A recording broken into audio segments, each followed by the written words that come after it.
Okay. So the title of the study today is God's Work Manifested. Um, as we open our Bible in John chapter 9, from verse 1, as we read, "And as Jesus passed by, he saw a man which was blind from his birth, and his disciples asked him, saying, Master, who did sin, this man or his parents, that he was born blind? Jesus answered, Neither have this man sinned, nor his parents, but that the works of God should be made manifest in him." Right? So, can anybody tell me why the disciples are asking? Because they see the man is blind, they assume that the man has committed some horrible act of sin. So they're asking if it was the man that sinned or if his parents. Right? So we need to understand the principles of what is happening there.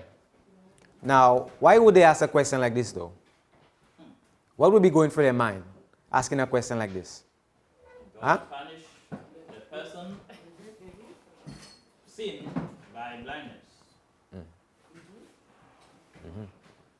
Anybody else? They always affiliate affliction and disease with sin. Not only with sin, but God act. They always connect that to God's doing. Yeah. But you see, now that view, is it only held by them or by us also, or other people generally? Most Christians. Yeah, anything happen to you, first thing pop in our head, he did something. And then God did it to him.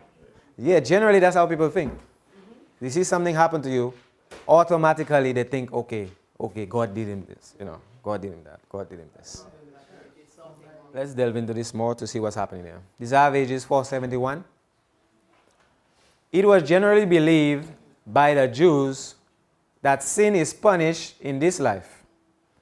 Every affliction was regarded as the penalty of some wrongdoing, either of the sufferer himself or his parents.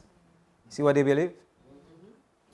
It is true that all suffering results from the transgression of God's law, but this truth had become perverted. See it? That was an extreme belief. Satan, the author of sin and all its results, had led men to look upon disease and death as proceeding from God. So you see where they get that idea from? When we see sickness and we see all these natural disasters, all these things happening to people, right away we point to God. Say, why did God do this or why did He allow this? But we're not seeing who's the real instigator. Satan, the author of sin, and all its results had led men to look upon disease and death as proceeding from God, as punishment arbitrarily inflicted on account of sin. Hence, one upon whom some great affliction or calamity had fallen had the additional burden of being regarded as a great sinner. A great sinner. You see that? Very bad mentality. Desire of Ages 471.4. The belief of the Jews in regard to the relation of sin and suffering was held by Christ's disciples. So you see that? The disciples, they were Jews also. So automatically, they held that same view. So you see why Christ had to draw them close to Him? See why that was so necessary for Him? Right? While Jesus corrected the error, He did not explain the cause of the man's affliction, but told them what would be the result. Because of it, the works of God would be made manifest. So Christ now had to manifest the work of God in contrast to the affliction that the man is suffering, to show them, look, the real works of God. This is what He had to do. As long as I am in the world, he said, I am the light of the world. Then having anointed the eyes of the blind man, he sent him to wash in the pool of Siloam. And the man's sight was restored. Now we know he used clay, right? Also. Then Jesus answered the question of the disciples in a practical way. You see how he answered them? He healed the man, right? He healed him. See that? Then first Jesus answered the question of the disciples in a practical way, as he usually answered questions put to him from curiosity. The disciples were not called upon to discuss the question as to who had sinned or had not sinned, but to understand the power and the mercy of God in giving sight to the blind. See what they had to understand? See what they had to understand? You see what he showed them practically, what he showed them? They had to understand God's mercy and the power and mercy of God in giving sight to the blind. It was evident that there was no healing virtue in the clay or in the pool wherein the blind man was sent to wash, but that the virtue was in Christ. The virtue was in Christ. Right? Now, this was done on a Sabbath day. Now, if they have a false idea of the works of God, they go, of course, the Pharisees got involved, and they are saying, look, this is a Sabbath day. Why is this man working miracles? He must not be of God. He himself must be a sinner also, because he's breaking the Sabbath. You see that? Right?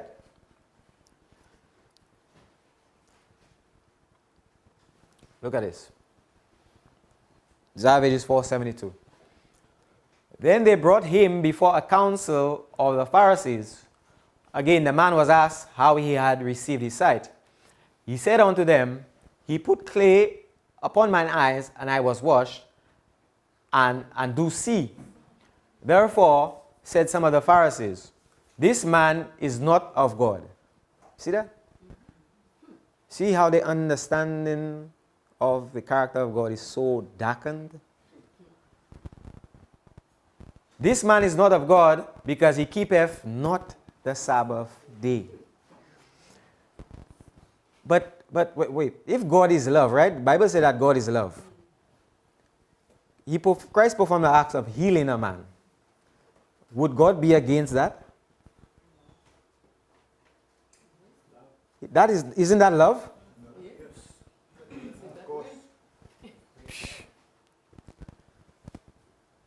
Because he keepeth not the Sabbath day, the Pharisees hoped to make Jesus out to be a sinner. You see that? So the idea is that the man is blind, he's afflicted, he is a sinner. Christ come, he healed the man, Christ is a sinner for healing the man. Which is correct. They try to make Jesus out to be a sinner and therefore not the Messiah. They knew not that it was he who had made the Sabbath and knew all its obligation, who had healed the blind man. See that? They appeared wonderfully zealous for the observance of the Sabbath, yet were planning murder on that very day. You see that? So who was breaking the Sabbath? One, Christ is doing healing, and the Pharisees are plotting in their mind to commit murder. Who's keeping the Sabbath? So you see how we could come to church, sit down nice, dress nice, everything like this, and we sitting there and our minds, we plotting murder, we plotting adultery, we plotting lying, you know, all these things, but we professing to keep the Sabbath. Well dressed. Nice perfume, everything. Yeah. My goodness. But many were greatly moved at hearing of this miracle and were convicted that he who had opened the eyes of the blind was more than a common man. In answer to the charge that Jesus was a sinner, because he kept not the Sabbath day, they said, how can a man that is a sinner do such miracles? So you see that? That's why you have to, have an understanding for yourself. Allow the Spirit of God to work in your heart. Don't just take what people say. People have their prejudices and everything like this. How could a man that is a sinner work the works of God like this? Heal a man.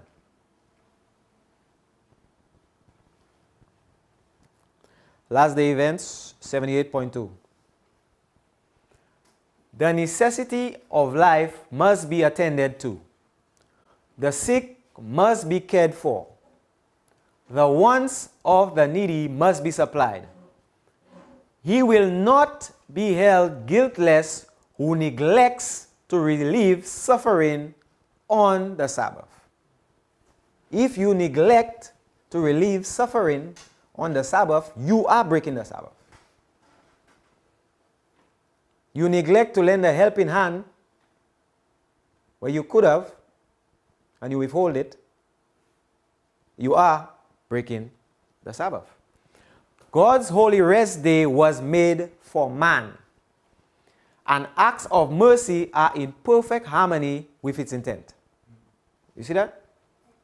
God does not desire his creatures to suffer an hour's pain that may be relieved upon the Sabbath or any other day. God is love throughout the whole week. And when the Sabbath comes, extra love is not a withholding of love on the Sabbath. God is love. So this idea that you cannot perform acts of healing on the Sabbath, that is a false idea. That is a false idea. That is a misunderstanding of. Christ said, I am Lord of the Sabbath. The Sabbath was made for man. That is clear. That is clear. That is clear. All right?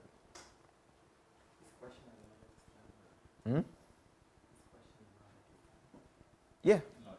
Yeah, you could ask a question. Oh, you want to wait? Okay, we could wait. Zavages 472.3.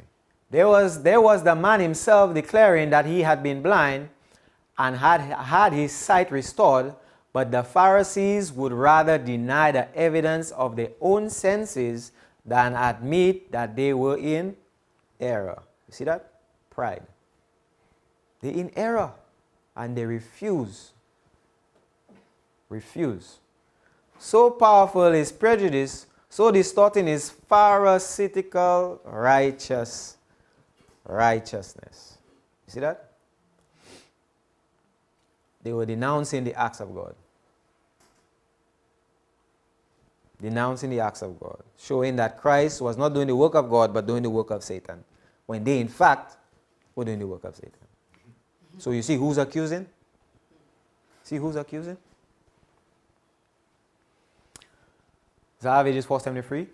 The dilemma in which the Pharisees were placed, their questioning and prejudice, their unbelief in the facts of the case, were opening the eyes of the multitude, especially of the common people. Jesus had frequently wrought his miracles in the open street, and his work was always of a character to relieve the suffering. He always worked to relieve suffering. Always. That was his work. The question in many minds was, would God do such mighty works through an impostor as the Pharisees insisted that Jesus was? The controversy was becoming very earnest on both sides. Then they question again, what did he to thee? They asking the man again, what happened? Because the man is clearly telling them, look, I was blind and he healed me. But they keep insisting, they're just not getting it, right? How open he thine eyes?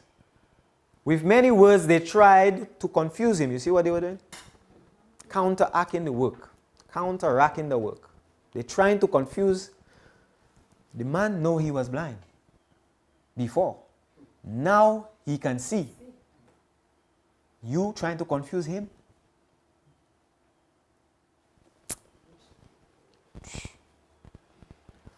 They tried to confuse him so that he might think himself deluded. See that? Trying to make the man think like he crazy now. And the man eyes open. Man eyes open. Look at this. Satan and his evil angels were on the side of the Pharisees. So you see who was motivating, who was pushing them. And united the energies and subtlety with man's reasoning in order to counteract the influence of Christ. They blunted the convictions that were deepening in many minds. But look at this. Angels of God were also on the ground to strengthen the man who had his sight restored. So you see how these things working out? Evil angels influencing their mind to cause this confusion. But at the same time, whilst the mystery of iniquity is at work, the mystery of godliness is at work also. The angels of God are right there also, you know. So you can see that battle is not merely for man, but that is cooperation between divine and the human agencies on both sides. On both sides. Both sides. Survive Ages 471.3. God had given a lesson designed to prevent this. Yeah? God had given a lesson to prevent this. Look at this. The history of Job had shown that suffering is inflicted by Satan and is overruled by God for purposes of mercy. But Israel did not understand the lesson. The same error for which God had reproved the friends of Job was repeated by the Jews in their rejection of Jesus Christ. You see that? They had the scriptures, the story of Job. You could see that this controversy about God's character did not start in the New Testament. It was always there in the scriptures. And they had the scriptures. So you could see their understanding of the scriptures was not correct. Their teachings were out of harmony with the scriptures. Because the scripture pointed to the Messiah, everything. It gave his birth date, everything. The city would be born, everything like this. His parents, everything. His mother, everything. And yet still they had a different idea. So let's go to the story of Job. Let's see what is happening there. Job chapter 1. Job chapter 1.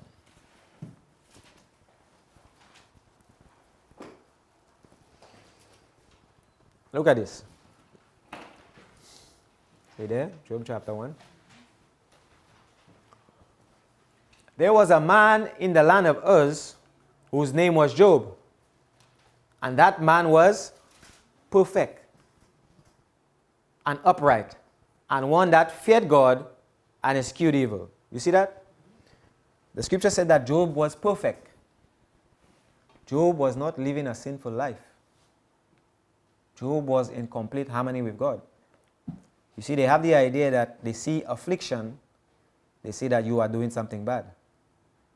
But God already gave this understanding in the story of Job.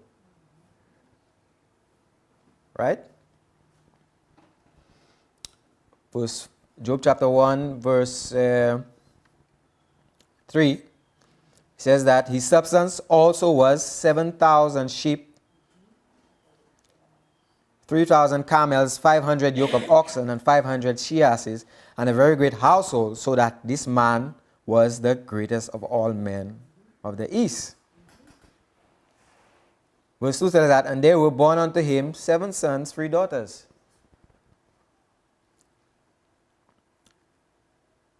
Verse 4, and his sons went and feasted in their houses, every one his day, and sent and called for their 3 sisters to eat and drink with them. And it was so, when the days of the feasting were gone about, that Job sent and sanctified them, and rose up early in the morning and offered burnt offerings according to the number of them all. For Job said, it may be that my sons have sinned and cursed God in their hearts. Thus did Job continually. So Job was perfectly submitted to God. He was perfect. Scripture says that he was perfect. He was not living a sinful life at all. But look at what happened from verses 6. It says that, now there was a day when the sons of God came to present themselves before the Lord, and Satan came also among them. And the Lord said unto Satan, whence comest thou? Then Satan answered the Lord and said, from going to and fro in the earth, and from walking up and down in it. Now, we know that at that point in time, Satan and his evil angels, they already left heaven, but they still have access to heaven. They still have access to heaven. So the sons of God present themselves to God, and Satan is presenting himself also. Why is he doing that though? Why is he presenting himself to God? Because he has rulership here on earth. And how did he get that rulership? By tempting Adam and Eve to sin. By leading them into sin. Look at this.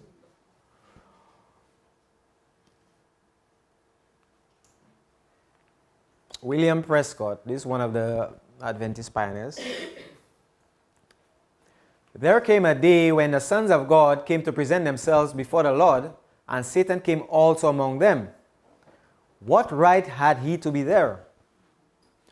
These sons of God were God's representatives in the different parts of the universe. Adam was a son of God, and he was put on this earth to have dominion under God over it. But he betrayed his dominion, and Satan stepped in and took his place. And so when a council was called for the representatives of God to come together to counsel about their territory, Satan came also. See that? The roll was called, and the earth answered here, but it was Satan, not Adam. And he claimed his dominion. You see how crafty he is? You see how crafty he is? And the Lord said unto Satan, whence comest thou? Then Satan answered the Lord and said, from going to and fro in the earth, and from walking up and down in it. Be sober, be vigilant, because your adversary the devil, as a roaring lion, walketh about, seeking whom he may devour. 1 Peter 5:8. The Son of Man came not to destroy men's lives, but to save them. He went about doing good. You see that? You see that? You see why Satan ended up there? But there's another principle why he ended up there, you know. There's another principle that is being brought out, something we have to understand as the people of God. Go with me to Great Controversy 395.3.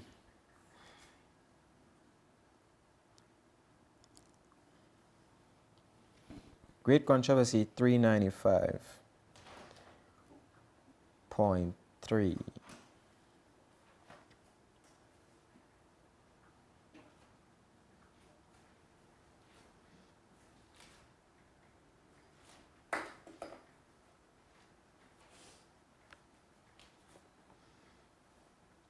He says that Satan is the accuser of the brethren, and it is his spirit that inspires men to watch for the errors and defects of the Lord's people and to hold them up to notice. So you see that? While the good deeds are passed by without mention. His spirit is to point finger, basically. He is always active when God is at work for the salvation of souls. When the sons of God came to present themselves before the Lord, Satan comes also among them. In every revival, he is ready to bring in those who are unsanctified in heart and unbalanced in mind. When these have accepted some points of truth and gained a place with believers, he works through them to introduce theories that will deceive the unwary. No man is proved to be a true Christian because he is found in company with the children of God. Even in the house of worship and around the table of the Lord. You see that?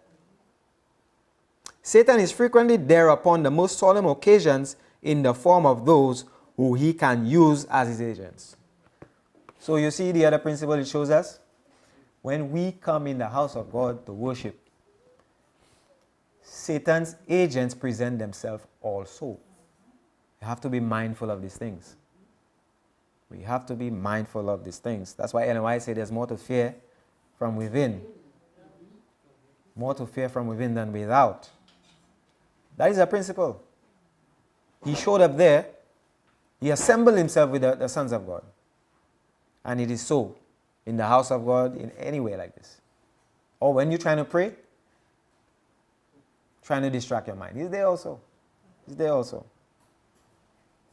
There also. Let's continue. Job 1 verse 8 says that, and the Lord said unto Satan, hast thou considered my servant Job, that there is none like him in the earth, a perfect and upright man, one that feareth God and eschews evil? You see that? God is testifying, look, Job is perfect. He is perfect. He is perfect. What you... Yeah. Yeah. Job is perfect. That is clear. Job was not a sinner. He was not living a sinful life.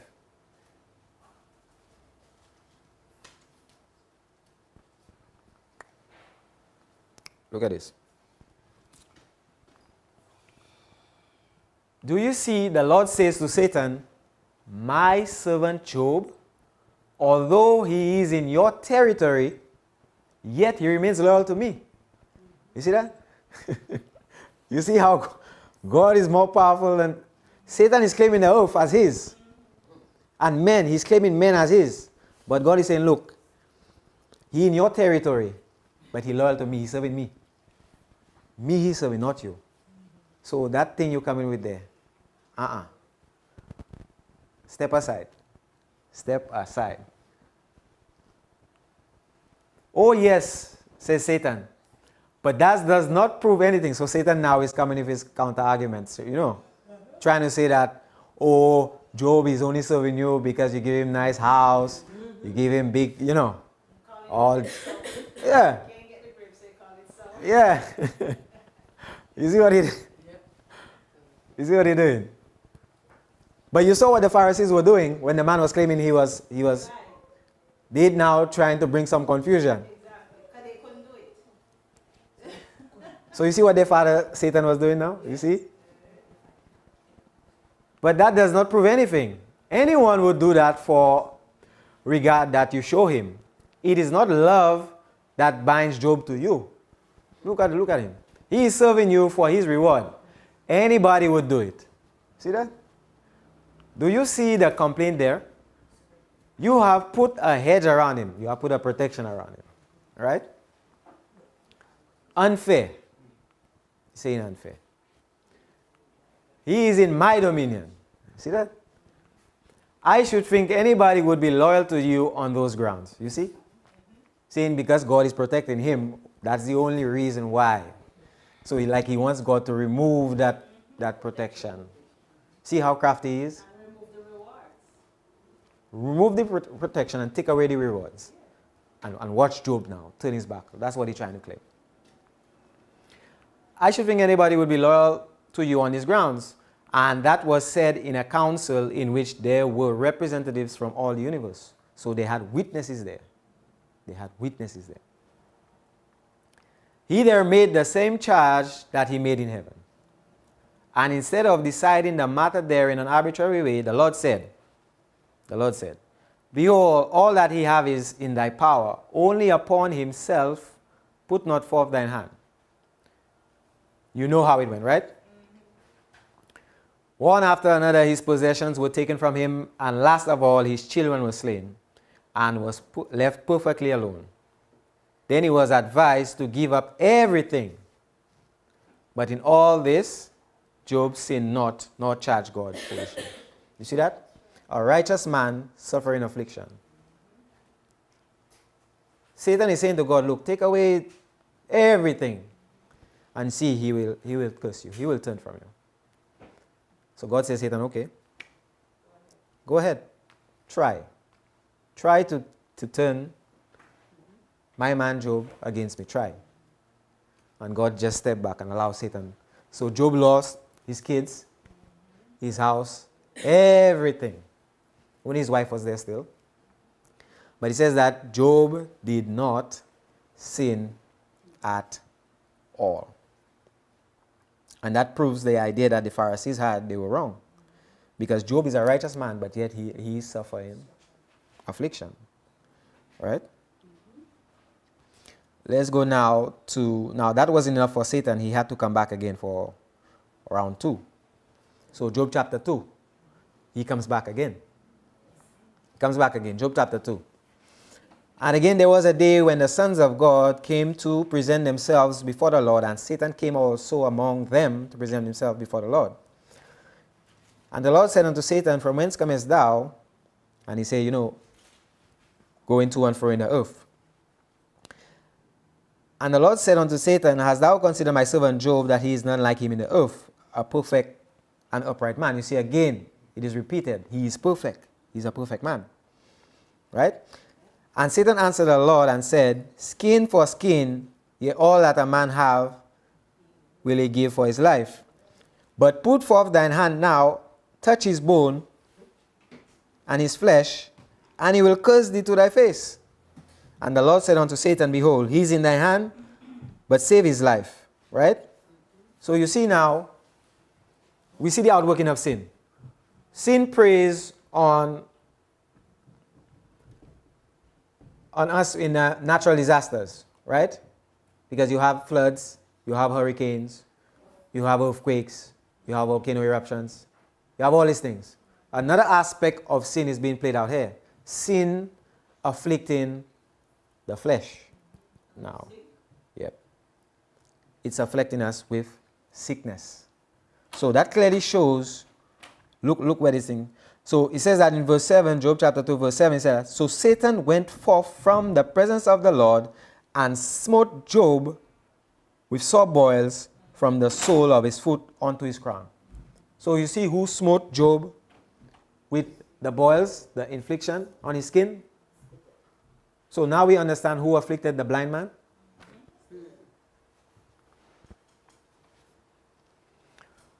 Again, there was a day when the sons of God came to present themselves before the Lord, and Satan came also among them to present himself before the Lord. And the Lord said unto Satan, from whence comest thou? Right? And we know he said, from going back and forth in the earth.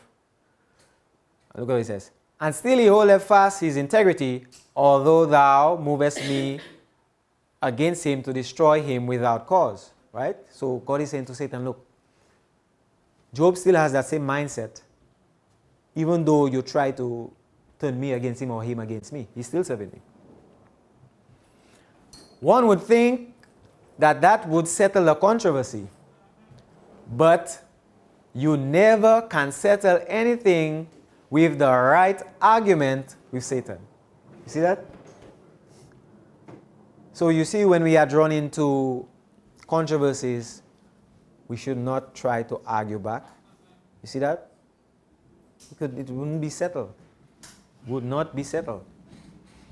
And Satan answered the Lord and said, skin for skin, yea, all that a man have will he give for his life, but put forth thine hand now, touch his bone and his flesh, and he will curse thee to thy face. Right? And the Lord said, okay, go ahead, Satan. Just don't take his life. You're not permitted to take his life. So we see that Satan went forth, smote Job with sores and boils. Job being a righteous man. So we could see that these afflictions that come upon us, these diseases, this is not from God. That is clearly being showed us in the scriptures. That is clearly pointed out in the scriptures. Keep in mind that Job did not break any health law. No. We know, on the other hand, we Mhm. do break health laws. Mm-hmm. When sickness come upon us, Right. we have to go back to the root. Right. His Right. sickness was to glorify God. Right. Right. So that we have to. Yep. Yep. We have to understand when these things come upon us. We always have to understand God's dealing with us when these things come about.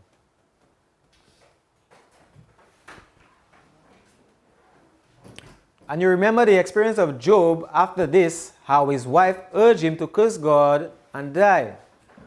But still he would not yield. You see that? Even after he lost everything, now he's sick, his wife is saying to him, look, curse God and die. So Satan now is working through his wife to try to get him. You see how Satan will work to try to get you also? Work right through your husband. Right, true. You see how he got Adam through Eve? The one you love. The one you love, he will work for that person to try to get you to turn. So all these things you have to be mindful of. And then he said, oh, you know, love me because you really love me, and listen to me. See that? As God liveth, who hath taken away my judgment, and the Almighty who have vexed my soul, all the while my breath is in me, and the Spirit of God is in my nostrils, my lips shall not speak wickedness. Right? That's Job speaking there. Nor my tongue utter deceit. God forbid that I should justify you till I die. I will not remove mine integrity from me. See that? And I like it. Whatever is in your heart and your mind, you will speak. He will speak. And that is not in him. Satan couldn't find nothing in him.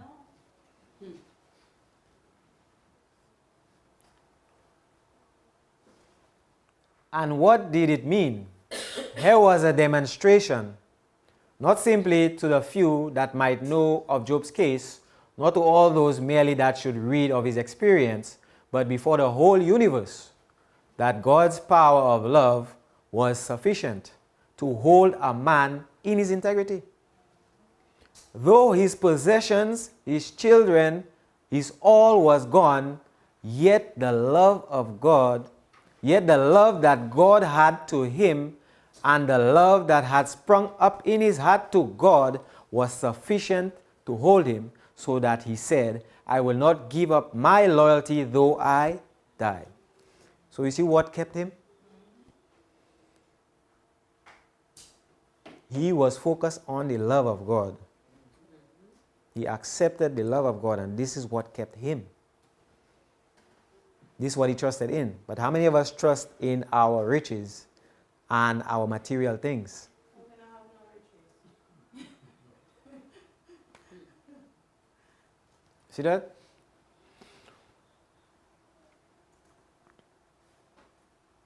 Yet the love that God had to him, see that? It's a two-way thing, eh? The love that God had to him and the love that had sprung up in his heart to God. So it's a two-way thing. Two-way. Was sufficient to hold him, so that he said, I will not give up my loyalty though I die. Job was working out before the universe how much power there was in the love of God. That was being revealed to the universe. That was being revealed to the universe. But some of us, when we end up in situations, we're like, oh, why God not helping me out? Why God? The love of God is present to help you. But you don't have that love in your heart to connect. You don't have that. That is why.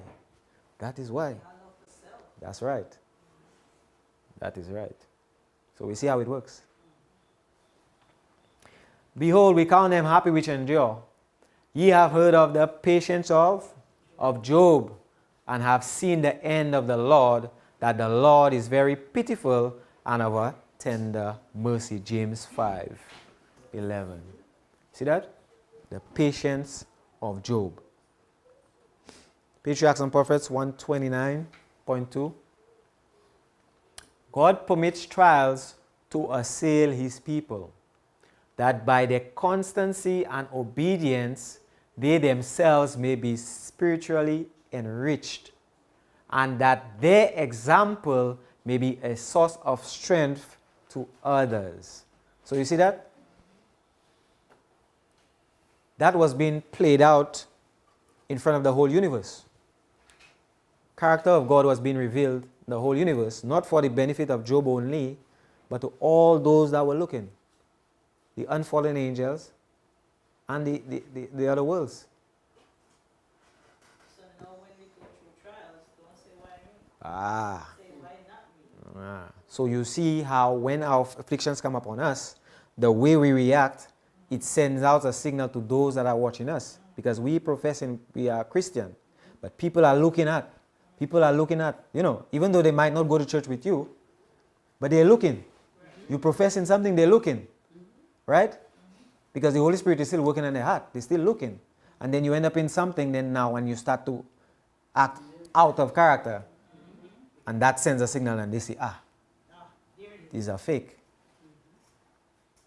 In the experience of Christ himself, on this earth, we have an example of the working out of God's plan of government.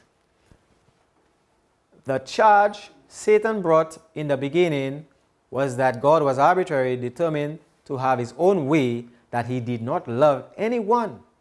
See what Satan was claiming? And when Satan had turned man aside from the way of truth and was holding him in slavery, yet God so loved the world that he gave his only begotten Son, that whosoever believeth on him should not perish, but that have everlasting life. And by the gift of his Son, God proved that there was love in his government, and that by love he desired to have his will done. God can only work through love. So you see, when man fell under the dominion of sin, God showed his love. God's love was especially seen when he sent his Son to deal with that sin problem, to get us back in harmony with him. In the love he had toward his created beings, he gave his only begotten Son to make it possible that his will should be done on the earth. Christ came to this earth to work out this plan, that man might be loyal to God if he chose. So that's what Christ came to do. Christ came to reveal the love of God. Right? Luke 10:22 tells us that all things are delivered to me of my Father. That's Christ speaking here. And no man knoweth who the Son is but the Father, and who the Father is but the Son, and he to whom the Son will reveal him. Right? Now, we see that this idea that the Pharisees had, or the Jews held, this is one of the causes which caused them to reject Jesus Christ. Because Jesus Christ himself had to come and suffer. He himself came to suffer, to show that the righteous suffer, and not sinners, not just sinners, as they say. He had to come and suffer to prove that, to really show that it is not the Father that is doing that at all. Zavages 22:1, he says that the earth was dark through misapprehension of God, that the gloomy shadows might be lightened, that the world might be brought back to God. Satan's deceptive power was to be broken. This could not be done by force. The exercise of force is contrary to the principles of God's government. He desires only the service of love, and love cannot be commanded. It cannot be won by force or authority. Only by love is love awakened. To know God is to love him. His character must be manifested in contrast to the character of Satan. This work only one being in all the universe could do. Only he who knew the height and depth of the love of God could make it known. Upon the world's dark night, the Son of Righteousness must rise with healing in his wings. So that's what he came to do. That darkness that is in our minds thinking that it is God that is doing this wickedness. Christ now had to come and prove that is wrong. That is wrong. He says only by love is love awakened. Mm-hmm. A lot of us don't realize that. Yeah.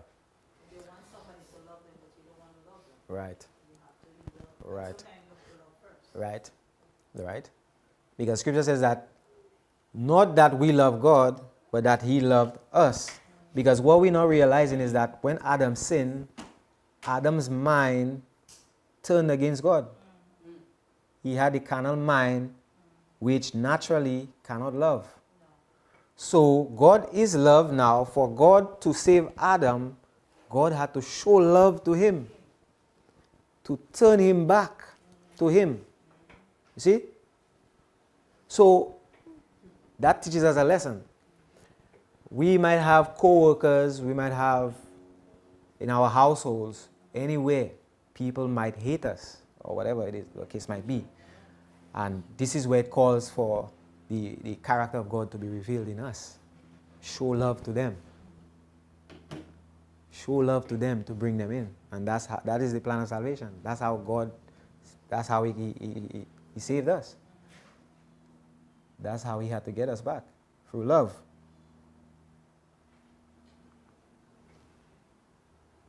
Mark chapter 9, 32. Christ, for He taught His disciples and said unto them, the Son of Man is delivered into the hands of men, that they shall kill Him, and after that He is killed, He shall rise the third day. But they understood not the saying, and were afraid. They did not understand that He had to suffer to show them, look, that thing you all believe is not right.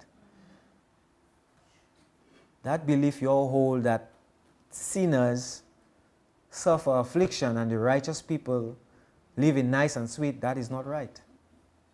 That is not right. That is not correct. And look at all these things He had to go through. Matthew 27, from verse 27. Then the soldiers or the governor took Jesus into the common hall and gathered unto Him the whole band of soldiers. They strip Him. Look at what they do Him. They strip Him. They put on a scarlet robe. They plaited a crown of thorns, right? They put it on His head, a reed in His right hand. They bowed the knee. You know, they're mocking Him, right? They mock Him, saying, Hail, King of the Jews. And look at what they do. They spit on Him and took the reed and smote Him on the head. See how humiliated He was? And they saying in themselves, that man is a sinner. And this is one of the reasons why they reject Him, because of that idea they had.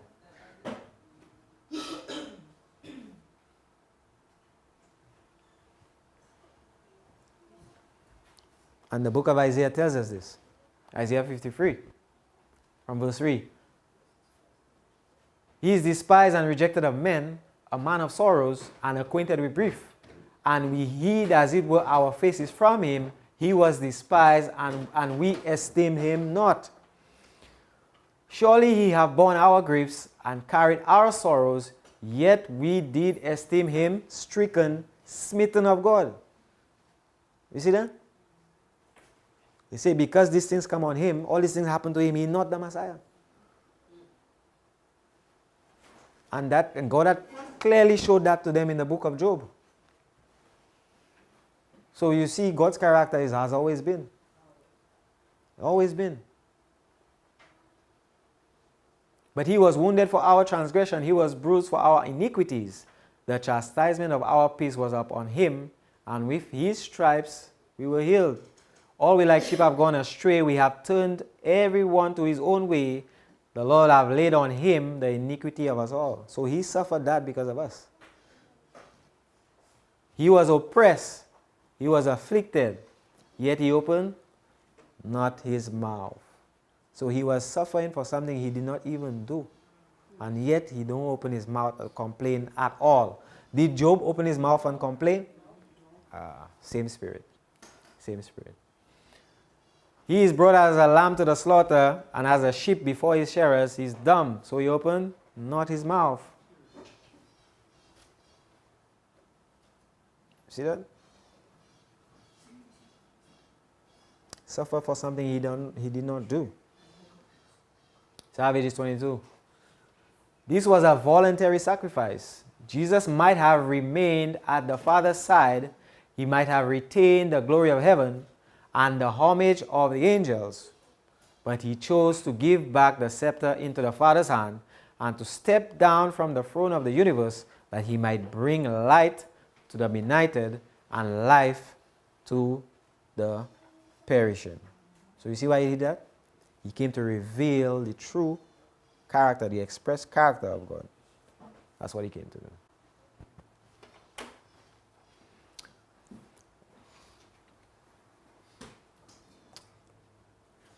The hour is come that the Son of Man should be glorified.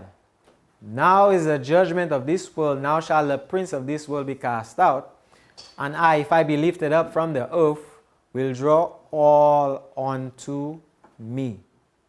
All unto me. John 12:20-32. And Jesus Christ, lifted up between heaven and the earth on the cross, did draw both heaven and earth to him. Through death he destroyed him that had the power of death, that is the devil. It is not often a king gains his kingdom by dying. See that? You see that?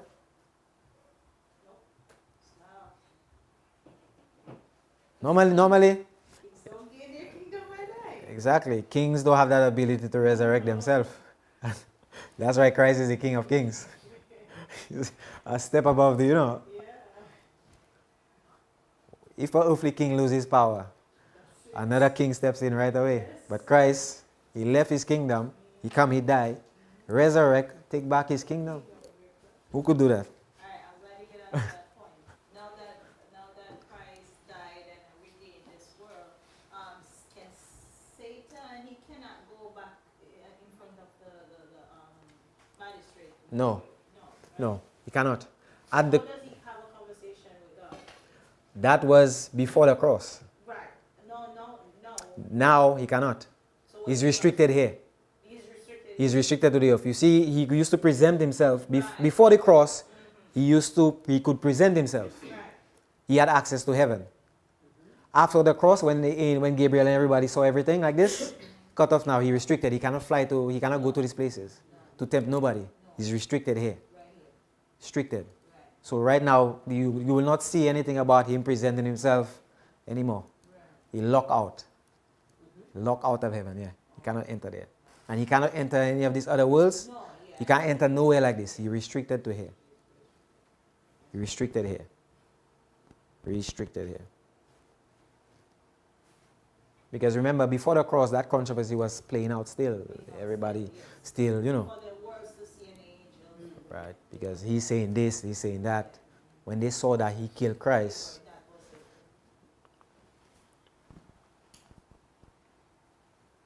Now shall the prince of this world be cast out, and if I be lifted up from the earth, will draw all to me.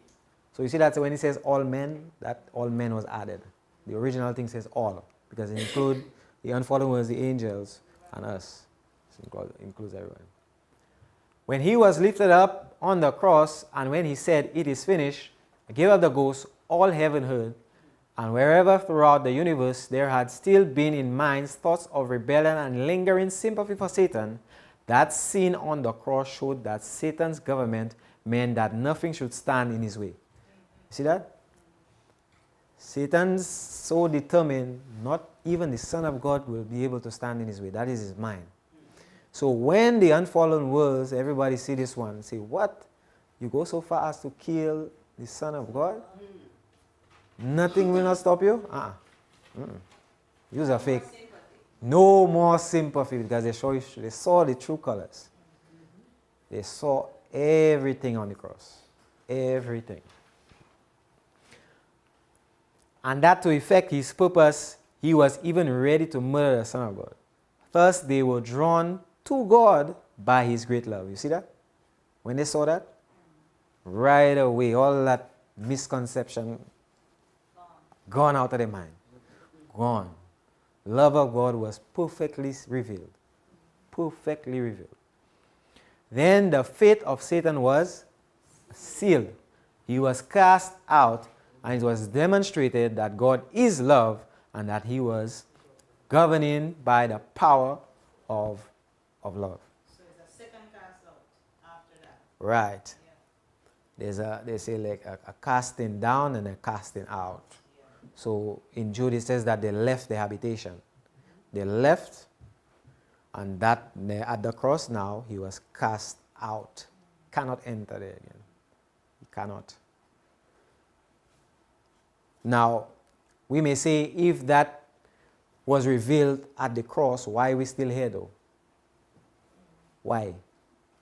If that love of God was perfectly revealed at the cross, why are we still here? Because we still have sympathy for Satan. Now you understand. We still have sympathy for sin. We still practice in sin. And not unless that thing come out of our hearts and our minds, controversy will not be finished.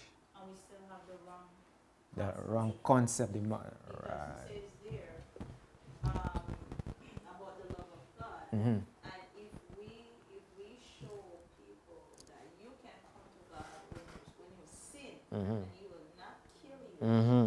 they will see God in a new light. Right. But the world has taught us that if we sin, we won't come to God. Mm-hmm. Because we have said to ourselves many times, oh, I can't come to church yet, I have to clean up first. Right. And there's no such thing. Yeah, but how are you doing that without God? Oh, that's all right, you're going to do it. How are you going to make things right without God? No, but they're going to do it. They're cleaning up first. What's wrong with you? Is the Spirit of God in your heart Yes. will cause you to come to God. So how can you make that? But this is what we need to understand. When Adam plunged the world into sin, man had no power to save himself. On his own, he couldn't do nothing. Well, that's another misunderstanding. They don't understand that part. And they teach you that you cannot stop sinning. Right. That's what they teach you. Once that sympathy has come out of your heart for sin, cannot sin. That's why the 144,000 will stand as God's trophy. Will prove, look, all sympathy for sin come out of their heart. And they stand in perfect. The sympathy for sin has to come out of our heart. And no more excuses. No more. All that have to come out. That has to be repeated. So whatever happened at the cross has to be repeated in the 144,000. The iniquity, the mystery of iniquity, the angels, Gabriel and them fully saw it. It fully matured in Lucifer. So right now, the mystery of iniquity has to fully be manifested on earth. So they have a good look at it. Because when this controversy is finished, sin will not come in again. You will see destruction so much in your eyes. 144,000 will witness so much destruction. The whole universe will see so much destruction on the earth. All sympathy would come out. And that is what God would use to eliminate sin. That's why sin will not come in again. Because everybody will have a good look at it. Very good look at it and really see what it is. And stay away from it. A question.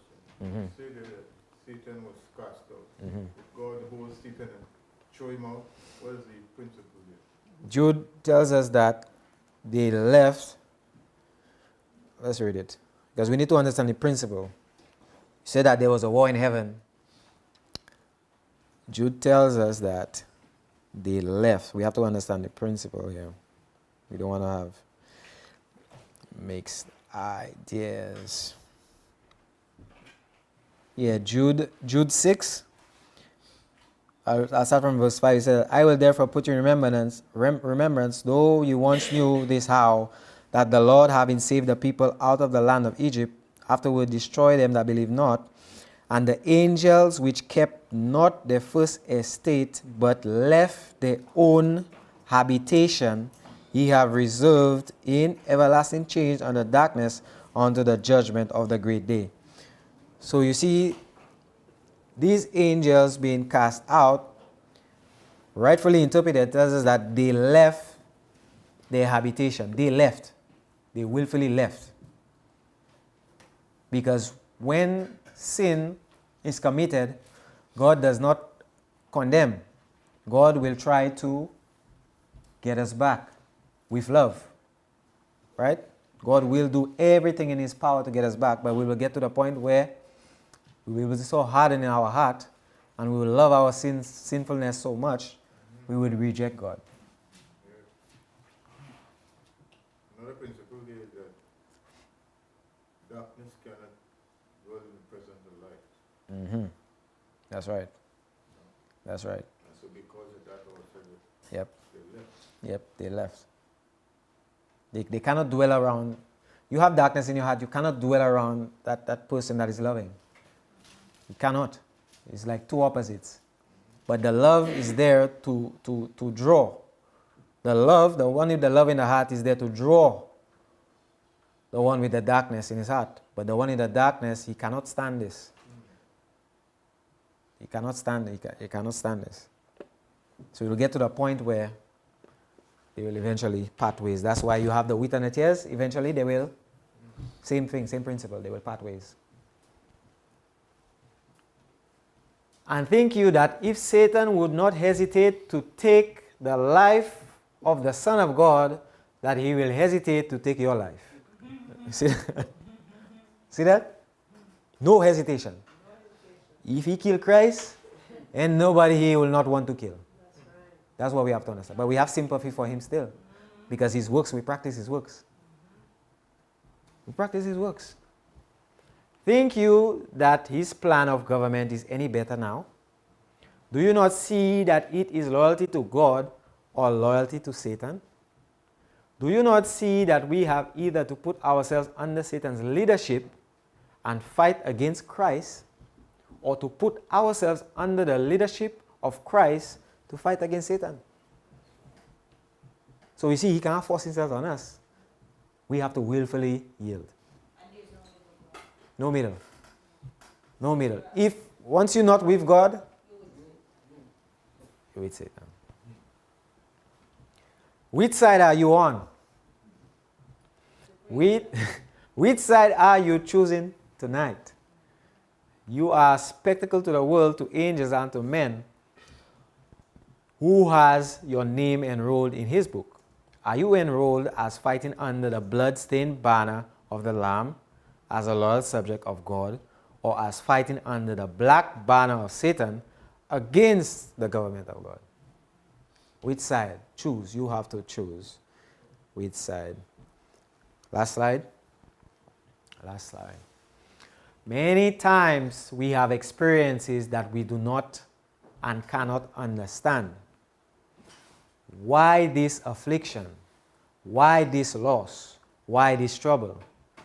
Do you not see that Job was before the universe as a man that could be trusted to reveal the power of God's love, to hold him firm in his confidence, demonstrating that there is a power in God's love sufficient to stand against the trial? You don't know that? So you see what will hold us up? Because remember, in a time of trouble, you must understand God so much. You have to let go your life in the hands of God in the time of trouble. You have to trust in that love of God so much, just as Christ and Job, that, because guys, same like Job, that principle, that incident with Job has to be repeated on a global scale. When the 144,000, as soon as they are sealed, Christ will stand up. And God will say to Satan, look, you want to try to tempt them to get them to sin? Try. So that whole incident with Job has to be repeated. Global scale. Global scale. Everything, your possession, we have to leave the house. You know, when this thing get intense, you have to leave your house. Kids, things we have to understand, kids will be, some of our kids will end up dead, if not all. Some of our loved ones will be, even us, might be martyred. All these things we have to understand. All these things you have to understand. All right? So this is the end of the study. And hope that you guys will, we understood something. Hope you are blessed. I know, brother, you wanted to ask one question Before, I didn't get a chance.